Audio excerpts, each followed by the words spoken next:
So let's state your name and age and your year of birth.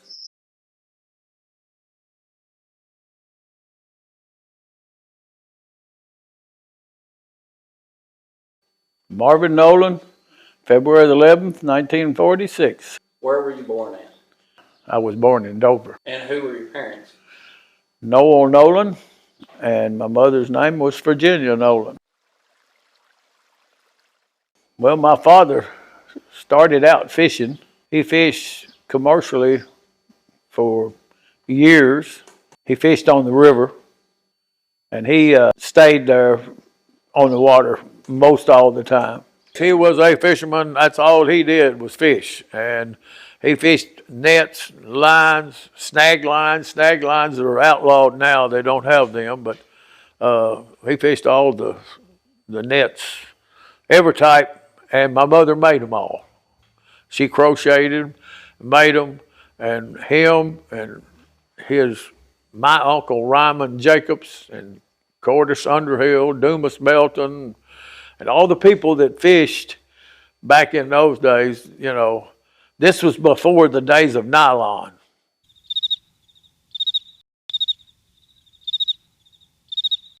There was the only thing that they could make a net out of or a line out of was cotton string. Cotton string rots. And it rots a lot faster than nylon. Nylon don't rot. Well, my father and my uncle did not believe that there was anything such called as nylon. And nothing would do without rotting. And so they told them about it and gave them some. And I remember them telling me about it. Said, well, we're going to show y'all something. We're going to show you what'll rot. We fish with stuff that we have to replace every year. And said, it rots and it breaks. And said, you're going to see that this won't hold up.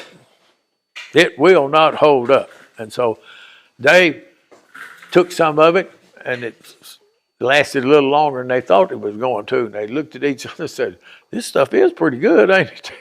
And so they said, well, I know what let's do. Let's get us a can of water, and let's put it in the dark, and let's put it under the house, and maybe it'll rot pretty quick, or it'll get to where we can break it. And so they put it under the house, and about every week they'd go around there and they'd get that string and try to pull it, but they still couldn't break it. And that's how they found out that we need to quit making out of cotton and go to nylon. And that's when all the fish gear went to nylon. They started selling balls of nylon cord, pound balls to the whole thing. And then my mother started doing the tying of the nets. And she'd tie the trammel nets, the wall nets, the gill nets. She tied them all. What was your earliest memories, your earliest childhood of living in the Land Between the Lakes area before it was taken over and flooded? Well, my brothers, Rudy, he's the oldest, and then it was me, and then it was David, and then it was Barbara. Well, it's kind of like just two different families. Barbara and David were younger, much younger than we was, and me and Rudy was older, so they didn't have to work as much as we did, or I didn't think they did anyway. But because Daddy would work at the locks, that was when he had the job with the Corp of Engineers, and he had a farm down in the Land Between the Lakes, and that's where he done all the farming. And he would clear new ground. What he meant by clearing new ground is they didn't have bulldozers and stuff like that, so the only way we cleared it was he had a 49 model case tractor. I think it was a 49. And he had cable, and that's all we had. And a chopping axe, a crosscut saw, and we'd go clear new ground. Well, he would take a cable and have a long chain on it, and when we started clearing the new ground, you know, it was all trees growed up everywhere. And he cut every tree or pulled up a tree up. He would drive the tractor, and me and Rudy would hook all the trees. And once we'd hook a tree, we'd hook it, he'd pull it up, and he'd pull it right over, pull around in a circle, and he'd put it where we had buried a cable. We'd have to first take an old turning plow and plow through where we just cleared, and would bury a cable into the ground. It had a loop on this end and tied to a tree on this side over here. We'd pull all these trees. We'd pull a tree over, hook a cable up high, pull it over, break it out of the roots, and pull it out of the ground. We'd make a big circle with it, and he'd come back around and pull it across where we buried that cable in the ground, and then unhook from it. And then we'd go get another. We'd do it until we'd reach like 100-foot cable, and just start leaving them right side by side, right side by side. And then we'd fill it all up. He'd say, "Okay, y'all, come on, get out of here. Let's go. We got to roll those trees up." So he'd go to the far end, get the cable, pull it back over the top of all them trees. We'd have to crawl over everything we put up, just go all over the top of them. And they were just laying in a long road, you know, be longest from here, 3 times longer than this shop. And we'd come down the other side, and then he'd take that old tractor and start pulling them. Well, he'd start pulling the cable out of the ground. And when he did, he'd take this tree and he'd roll it over, and that and roll it over. And he just kept getting bigger and bigger and bigger. And he'd roll every one of them trees together. And that's pull the cable out and take it back to the tree and tie it again, plow another stretch and put the cable back down. And we'd have to do that again. But he would work at the locks, and he got off at, if shift that he worked at, what he liked to work at was like morning or day and night. They'd swap him up all the time, but he would work all the time, so it didn't make no difference. We would get ready to go to work. He'd say, "Now look, I get off at 4 today, so we're gonna work from 4 to midnight. And then next week I work midnight, so we work from midnight until up in the day the next day." And he said, "That's when you and Rudy going to work." So that's our job, was to do that. And so Mama would always put her meals together. She'd fry egg or fry fish or fry something that she'd get out of the smokehouse, or that we had already had killed, or hogs or whatever. But so nothing from the market. Most no, of the stuff it was all yeah. It was just as homemade as you could get it, because we would kill hogs, have the cracklings, cut the meat up, salt it down, hang it in the smokehouse, fry the lard, cook the lard. There was your grease. There was your Crisco.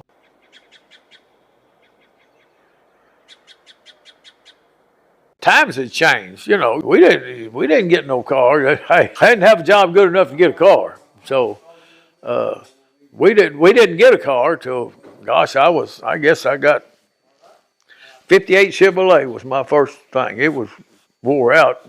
Had to put a transmission in it, and made a straight shift out of an automatic. And I think Rudy's was a 57 or 56 Ford, 56 Ford. You just had to use whatever you could get. I always wanted a 57. I thought them was the very ones, and sure enough, they was one of the best ones. So, but I never did get that one. So all I run was just whatever somebody else would get rid of. So, and it was a 58 Chevrolet. And as a matter of fact, I don't remember getting nothing else other than just old junkers, just to ride till I could get enough jobs to where I could afford to buy something. And then I'd borrow a little money from my grandmother if I could, because Mom and Daddy wasn't too good about giving money. Mama would always, she'd try to help us a little bit. Then I kind of got mad at her because she gave Rudy a cow And he traded the cow off for a car. And I said, Grandma, where's my cow at? And I never did get a cow, so I never did get to trade no cow off for a car. Now, what was your grandma's name? Grandma Letty, Miss Letty Nolin, or I called her Mama. And so that was my daddy's mother. And my mother's mother was Miss Hunnis. She was a cook, and I'd go down to see.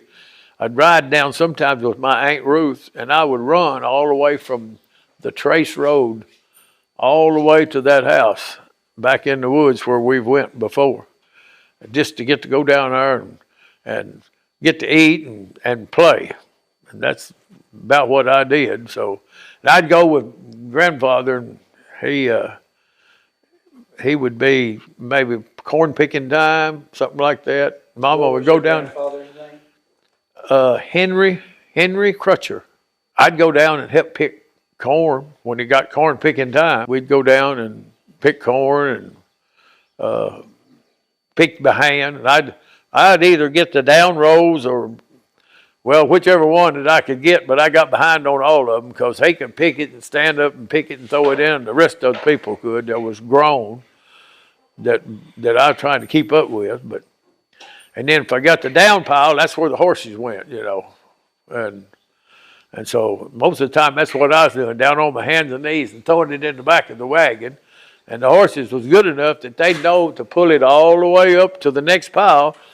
And my granddaddy could tell them to, okay, and I forgot their names, but he'd call their names and they'd take off pulling the wagon. They stay in the row and they'd knock that row of corn down. Well, then I had to pick it up and get it in the wagon.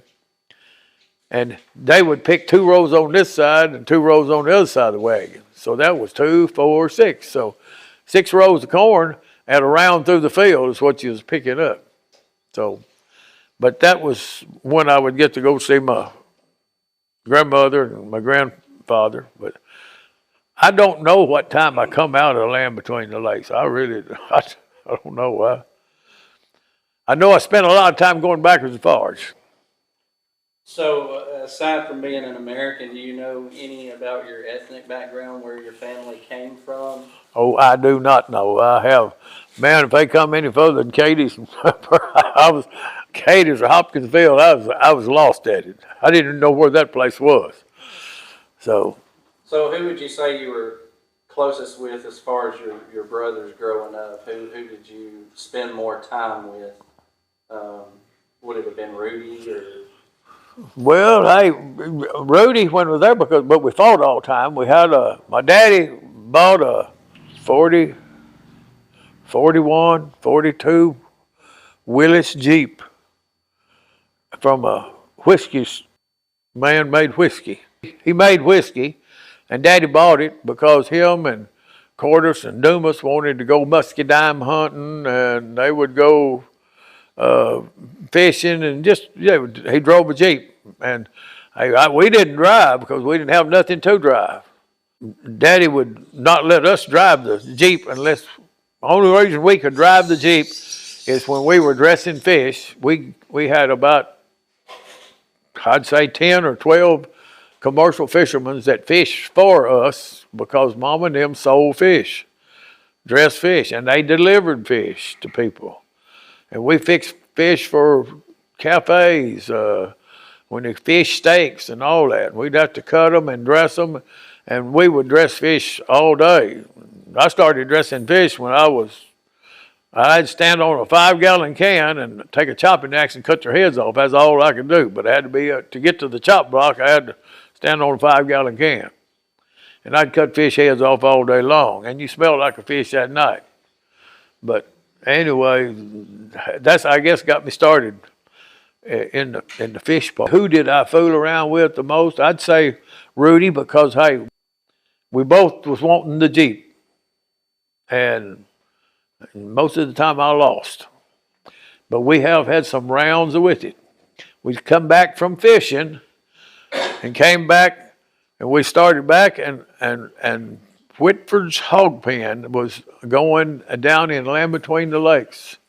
They would buy hogs to go to the slaughterhouse. but they could only sell on certain days. And they bought any kind of hog. It didn't make no difference whether it was boar hogs, sows with pigs, sows that was going to have pigs.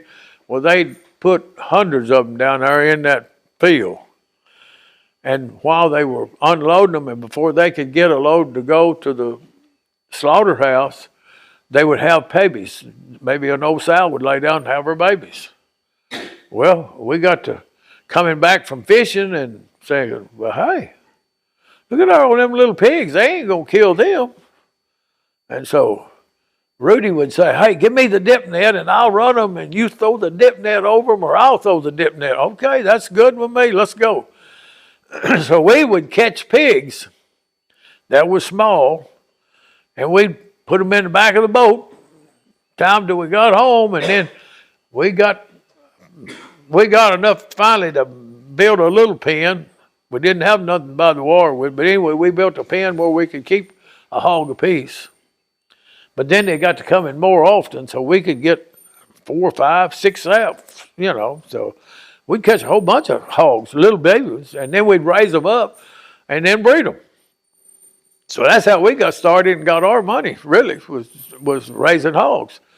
But we've had twofold purpose there. We could feed them fish guts, scraps, the heads, everything. When you dress fish from about 15 commercial fishermen, you'd have tub after tub of just nothing but fish guts. And hogs love fish guts. So, hey, that's good food. So we didn't have to buy near as much corn. We didn't have to pick near as much when we were raising it. So we just started raising hogs. But that brought one vehicle in that was to move, and that was the Jeep. And, hey, we fought every time. I'm driving today. No, I'm driving. I'm older than you are, and most of the time he won. But one day, I guess and remember, and I'll never forget it, an old colored fellow by the name of Sherman Gentry. My daddy worked, I lived right in front of the national park up there at Dover. Our house was right in front of that house. You go right off from our house and go to the foot of the hill. That's where Mr. Sherman lived. He lived down there. And he tilled gardens for people and stuff like that. And it was a big, long hill. And Daddy bought the Jeep and he parked it right there. And he said, I don't want y'all on that Jeep. Leave it alone. I have to go to work. I don't want you driving it. Okay? Because I guess we'd drive it if we got it going, run it out of gas, and then he wouldn't have nothing. But he didn't keep that much gas in it anyway. So me and Rudy, we got out there one day and we'd done got by with it several times.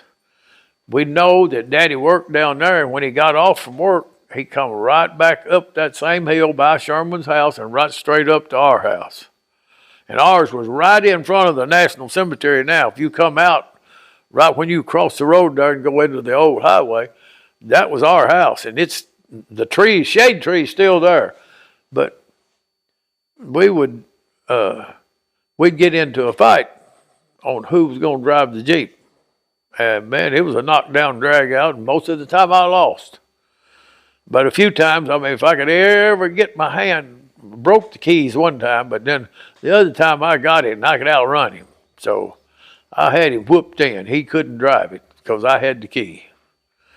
And of course, then we'd got on to when we did get home, and there was fish guts over all of us, and I was throwing buckets in there, and he was throwing fish heads at me. And it was a real mess. But the one day that both of us got into it, but really we didn't get in, we would have, but we decided, let's go drive, let's go in this Jeep. I said, okay, you drive something, I drive. Okay, we're both going to jump on this. Daddy's gone, he ain't going to be home till 4 o'clock.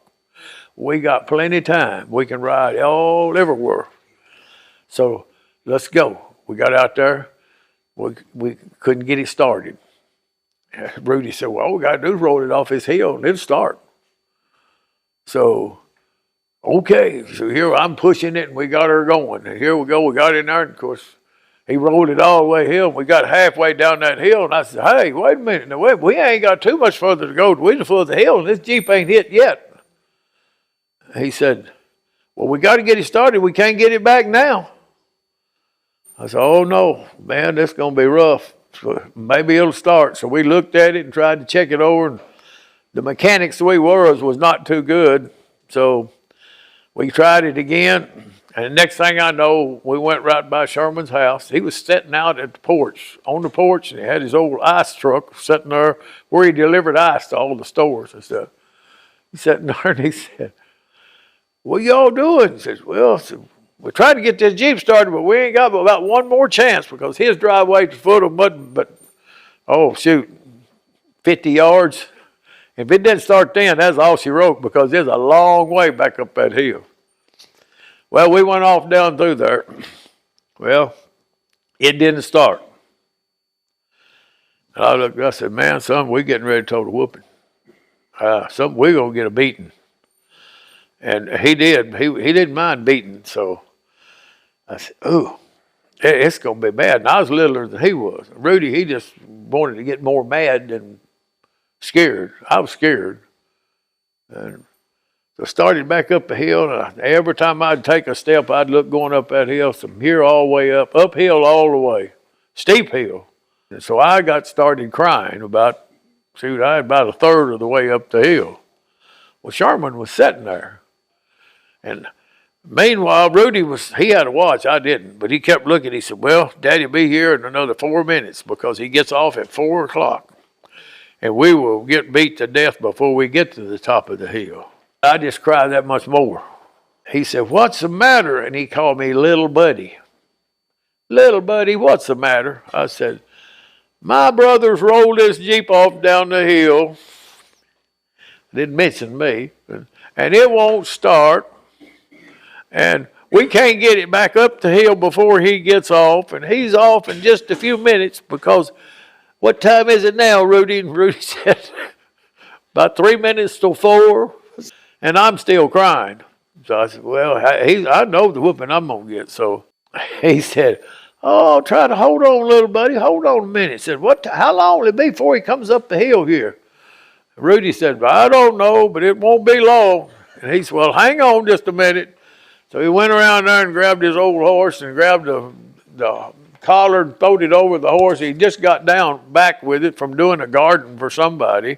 He pulled all that in the wagon, and the disc was behind the horse and wagon, but he just put the horses up and fed them.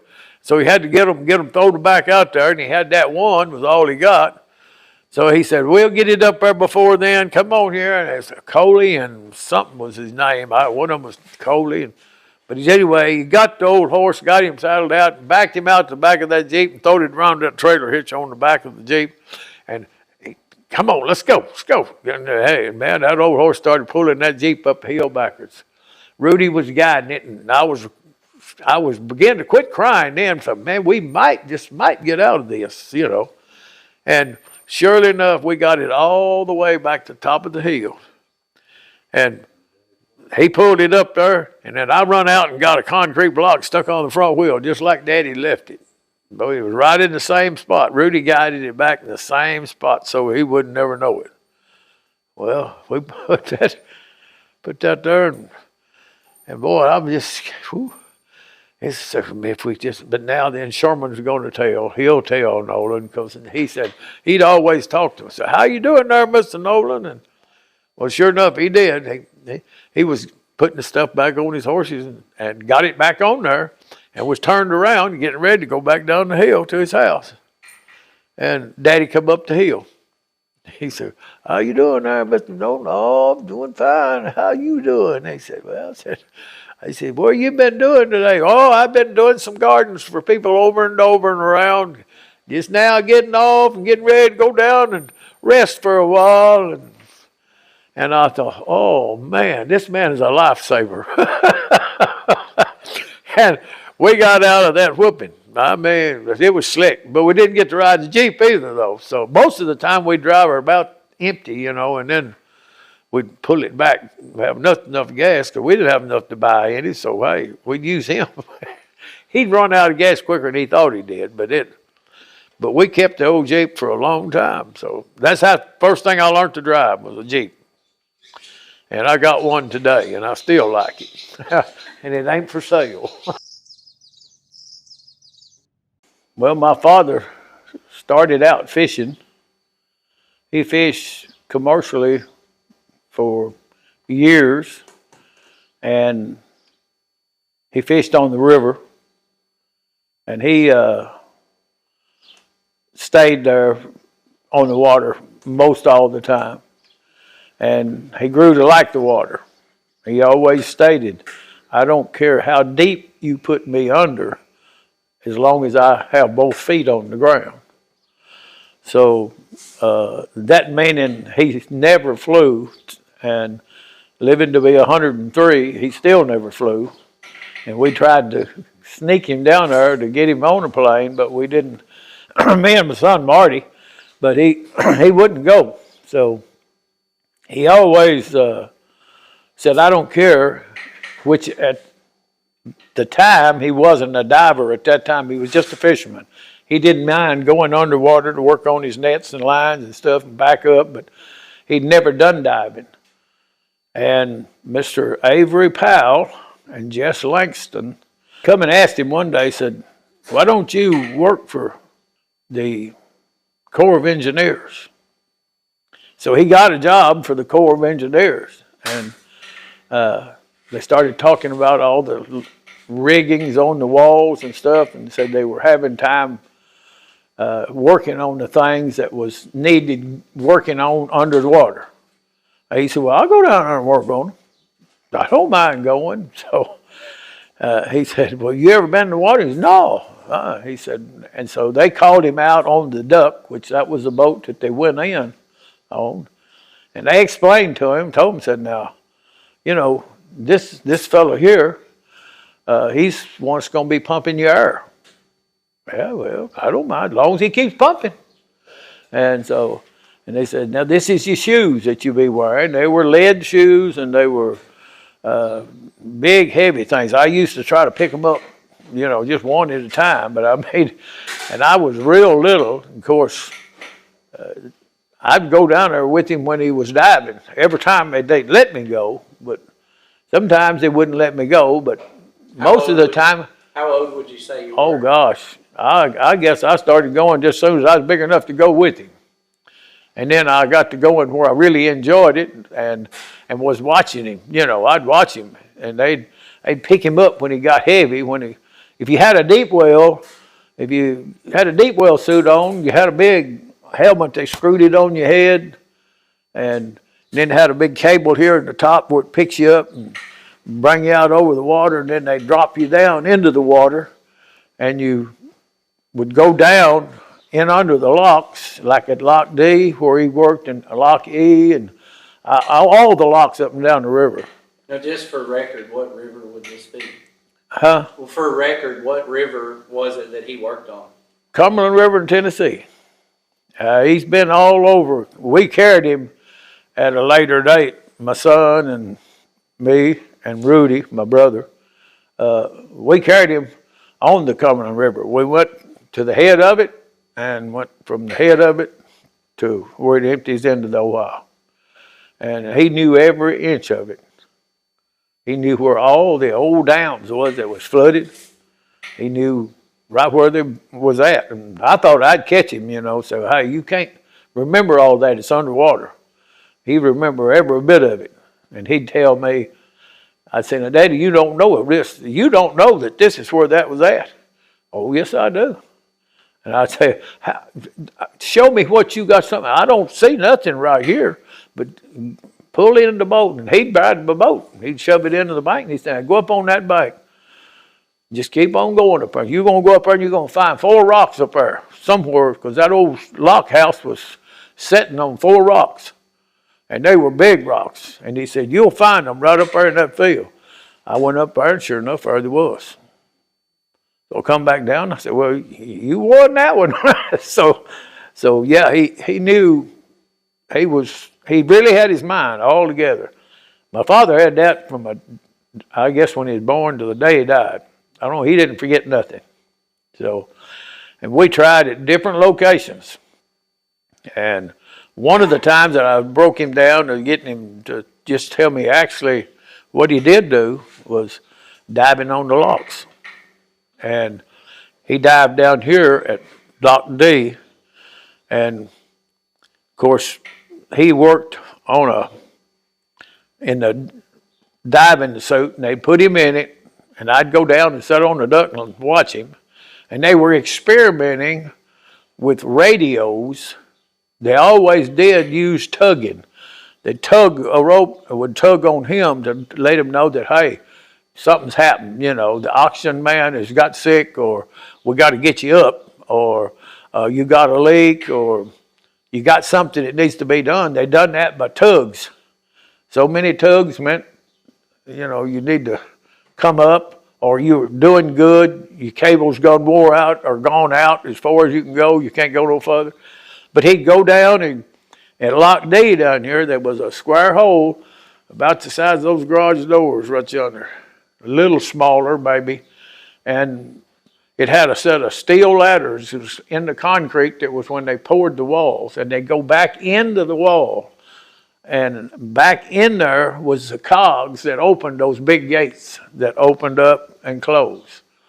They were first opened and closed by people pushing these things and turning them around and around, and they'd open them up by hand, pushing around and around like a mule in a sorghum press. But then they come into air. When it got to be air, well, that's what Daddy had to dive a lot for, to keep grease on them and to make sure that they worked. And so I would sit down there and watch them. And Daddy and Mr. Jess Langston was the divers. One would dive a wall and then the other would dive a wall. And so they would go down there and under the water and work on those things. And they were expressing about where fish was.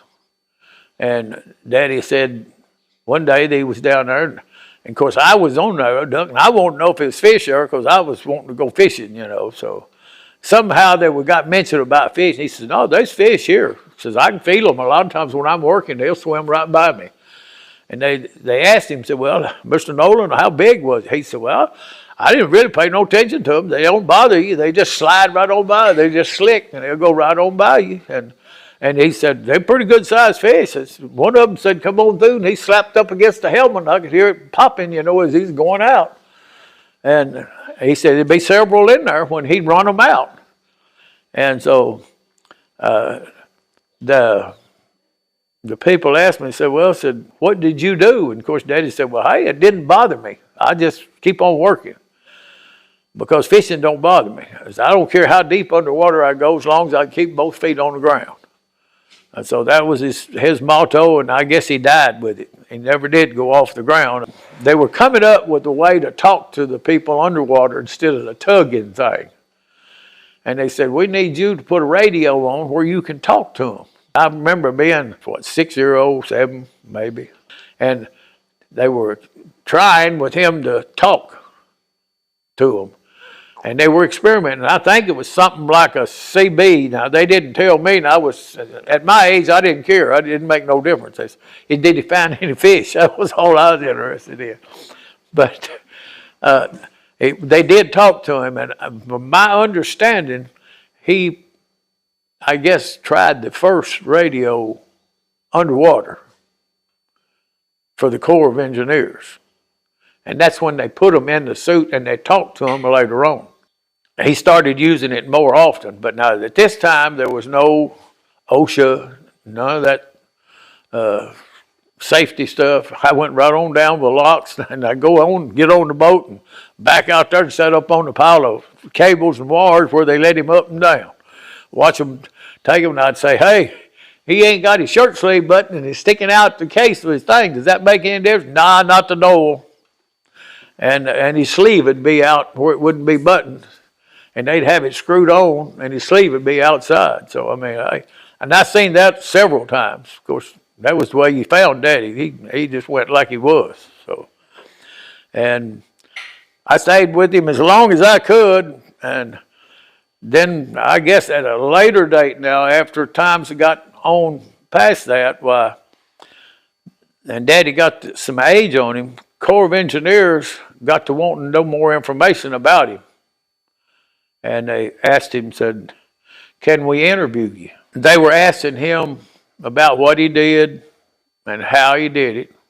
And he said he'd sounded for locks. He goes down, and who was listening to him was all the modern divers of today. I mean, I was a grown man when this happened. And they would ask him, say, well, Mr. Nolin, how did you do this? Well, I'd go down and find a place and sound it and say, well, okay, this is a good place to put the bedrock to try to start building a lock zone or dam or whatever they were working on. And the divers could ask him questions. And I remember one of the divers, or some of them, had said something to him about, well, hey, how'd you get that dynamite down there with all that stuff on? Your shoes weighed, I think he said 50 pounds apiece, and you gloves and the old big suit and the big old screwed on helmet, and he said, well, see, just put your hands out just like that right there and grab a hold of these two leather thumbs and turn it right there, and said, they just piled the dynamite in. Says, well, what did he do with the fuse? Stuck that right in there with them. And then they'd pick me up and set me down, and I'd walk out to where I was at in all the water. And when they found out where they wanted to blow, and that's when I'd set the stuff off, set it all down in there and put the fuse in it and come on. And one of the divers that was there today said, well, what about OSHA? And he looked at him and said, who's OSHA? And so he didn't know that you had to do stuff different ways. So, but that's how he done it.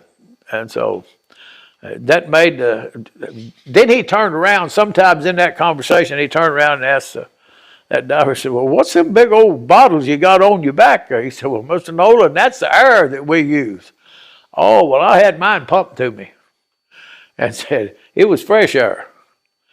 And said, I didn't like to go down unless I had that old, and I can't think of his name, but he was a person that all he did was hard to just pump this thing. And he never stopped. You have to keep pumping, because when you stopped, you had so much air, and then that was it. That was why I always liked to go, hey, it was interesting any time he was there. And a duck, it would just drive in the water, go out to it, work, and come back. And all I had to do was sit on a big barrel of coals, wires, and cables, and air hoses, and watch this colored fella just pumping air all the time. And I'd tried to even talk to him. He said, I got to keep your daddy air, man. Said, I can't stop. This is my job. So he'd just keep a pumping. And I thought, right now, I'll tell you what, that was it. He had a hard job, because it was not easy. Of course, I wasn't very big, but it was hard for me to turn that wheel over. I mean, he'd just keep going like that. It was just, but I mean, I'd try. And of course, he helped me there, gave him air for a while one time, about 2 rounds, and I was ready to quit. So, and of course, that's when they had a steel cable in the top of his helmet. And then, of course, at one time, before they could talk, they could pull strings to tell you what 3 or 4 tugs pull, hey, move me back, or I'm hung, or like Mr. Jess went down one day and he got turned upside down. And of course, his suit wasn't completely airtight, so he started leaking, and when water got up about his forehead, he told him, y'all gonna have to get me turned back over. He said, I'm gonna drown. So they had to straighten him back up to turn him over. And of course, Daddy was laughing at Jess all the time, because they was always laughing at each other. So they made a joke out of everything that they did with the Corp of Engineers. So, did he ever tell you the scariest thing that ever happened to him while he was down there? Was there any? I don't guess he ever told me being scared underwater. Not one bit.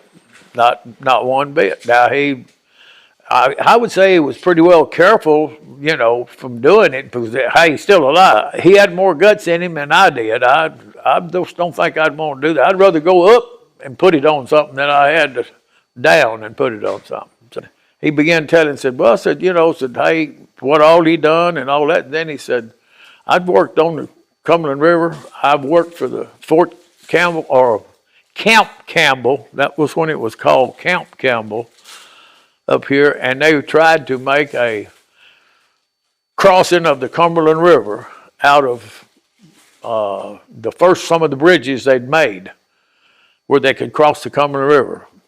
Like I've used in Vietnam, I mean, you know, but they put it across there and something happened and it come done and it dumped all the vehicles in the water as they were training up around Lock C, I think it was. And several soldiers were killed and drowned. And they got Daddy and Jess to go dive for them, to, you know, cover their bodies and hook to the Jeeps and the stuff that went off over the side. And he's talked about he done went and tested every spot, all the dams up and down the river, and I was the one carrying him, and I was where you're at, behind the camera. And I'm saying, boy, I wonder what all he's going to ask him. And so I said, Noel Nolin will tell him anything that is the truth, and he don't hold nothing back. And I thought, yeah, you know, I've carried him, and, you know, I got a job to blow the dam up. That was my job. And I said, maybe not. He broke that in, and that's when it kind of embarrassed me or made me feel like a heel. Said, yeah, I tell you what, that boy has asked him something about how he got down there or something. Said, that boy of mine brought me down here. Said, yeah, he's always where I'm at, always. Said, he's always giving me problems. He said, you know what? He said, all these locks I've sounded and worked with and been around, and said, right down there at Lock D, he blowed them up. He said when they flooded the river, he got a job to go down there and blow it up. And said, beats all everything. Said everything I've ever put together, he's tore it up. So that made me kind of laugh, but then I just kind of shrugged. They looked at me at that time, you know, and they were talking to him. They were taping him to find out exactly how the water was and how the water was underground and what items it was. That was it, I guess, all the way through the Corps until I got up, and that was my job. I took a job with Massman Construction Company, second largest construction company I understand in the world. By that time I was up, graduated out of high school in 1965, and went straight to work for that boat company.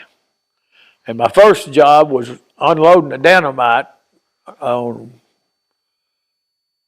Lock D and was going to Lock C. The dynamite, that was my job. I was the unloader, but that's all I done. Just pack dynamite all day long, case at a time. And when I was working then, of course, I was big enough to start working, and of course, I kind of liked it. And Mr. Arnold, of course, was the man who hired me. And so that's all I done. I had the worst job there was there. And then there was a day that I kept looking at the other fellow, and he was running the big air compressor that they used for the track drill and all the other stuff was there. And he said,